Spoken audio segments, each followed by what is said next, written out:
Nakumbuka kipindi cha nyuma bwana, mimi wazazi wangu mimi bwana nimewasumbua sana. Yaani kule nyumbani tuna attendance ikifika kuna msimu fulani hivi kama mwezi wa 12 mwishoni mwa mwaka kipindi cha kiangazi. Kwa kuna attendance za kumenya karanga. Unakuta mna familia mnakaa Kilinge hivi mnamenya karanga mnamenya ili kwa ajili ya maandalizi ya kwenda kupanda. Sasa mimi bwana polisi si wako kwenye baraza kwa mawaziri huko karanga na kula. Sasa yani nikiwa nipo nyumbani hawamenyi. Nikiondoka wanamenya.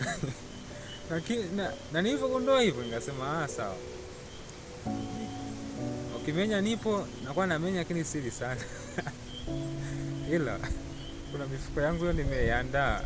Nilikuwa namenya na naweka tu mdogo mdogo. Ikishaja naondoka najua leo hajala. Maskini ya Mungu jamani.